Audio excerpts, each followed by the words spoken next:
Well, let me ask you about what President Trump had to say today, because he had two specific points of criticism. One is that the NTSB, he said history tells us, takes a very long time to come to a conclusion, and he felt that the American people deserved answers, and so he put some of his own ideas out there, including suggesting that DEI, diversity, equity, and inclusion policies had somehow played a role in this crash.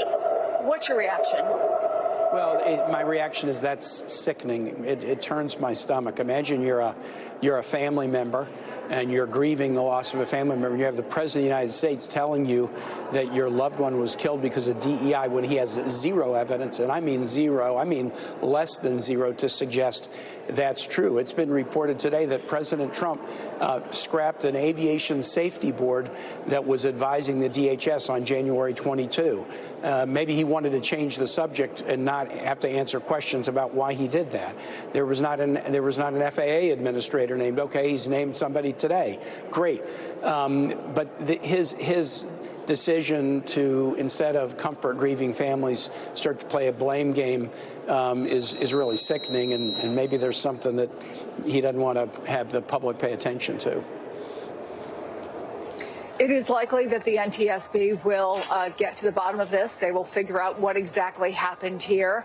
And we don't know that this has anything to do with it. But I do want to ask you, Senator, about last year when you were among many lawmakers who warned against adding flights at Reagan International because it's already so busy.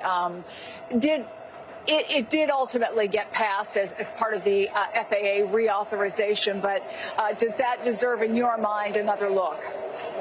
It absolutely does. Look, I have been raising concern about congestion at this airport for a very long time, and it really ratcheted up in connection with a bill that we passed last March.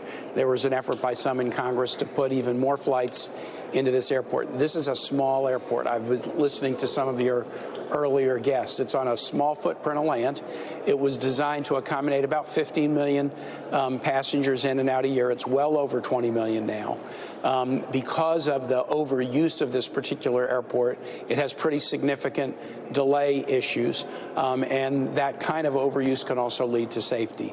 I myself use this airport a bunch, and I have been, in July, my wife and I were returning from a flight, and we got very close to landing and had to do an emergency, one of those where they pull up and they swing you around to land again because of some kind of activity on this very, very busy runway.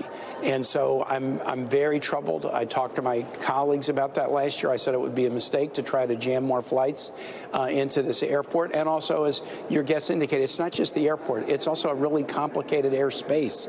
There are parts of this airspace over D.C. that are restricted. The intermixing of military flights at a number of military installations and commercial flight makes this very, very complicated. And so do I know that this was a factor? Absolutely not. Do I have confidence the NTSB will tell us if it is a factor? I do.